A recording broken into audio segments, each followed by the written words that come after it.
you like to tell me a bit about it? Yes, I inherited it from my mother, and she inherited it from her father. Right. Who inherited it from his father. Right, that's great to know. So let's just pop the hood off and have a look at the mechanism. Right, can you tell me what sort of age you think it might be? Well, the date on the front there, 1712, and we've done some internet research, and we can't find William Robb in 1712. We can find him 1800s, but not 17. OK. That date has been added afterwards. Ah. Right. I would put it much later, to around about 1750, that sort of... As old as that? Age period, yes. It's definitely 18th century. Yes.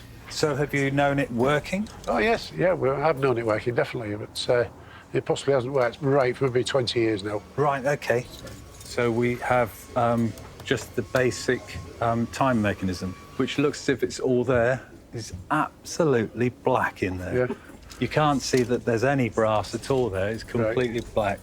So that's quite a challenge, getting all that cleaned up, but an enjoyable one. If we could just get it ticking, yeah, we'd be happy.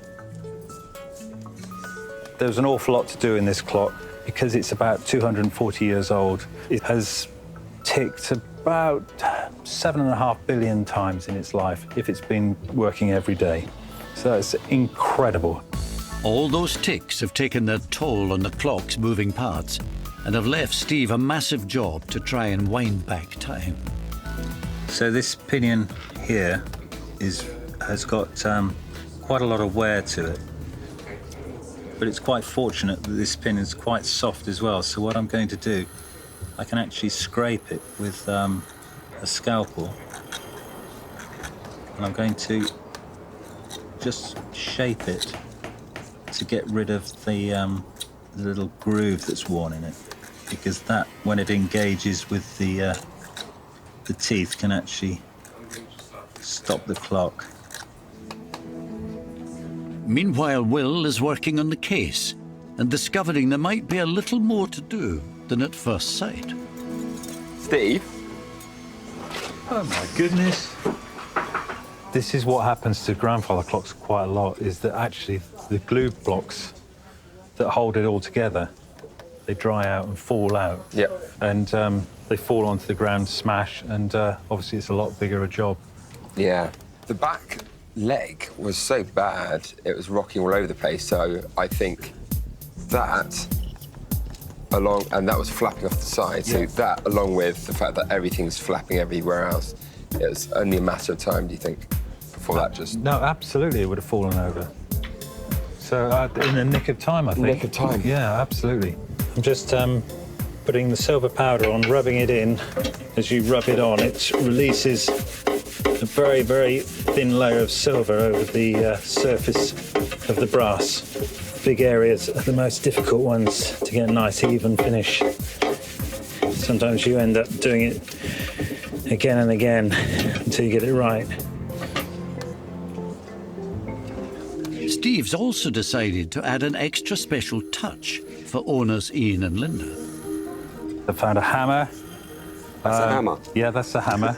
and basically every hour the hammer will go back like that and strike. Oh, that's nice.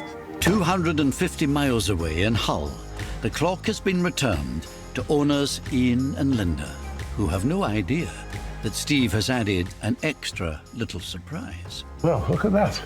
Oh, fantastic, isn't it?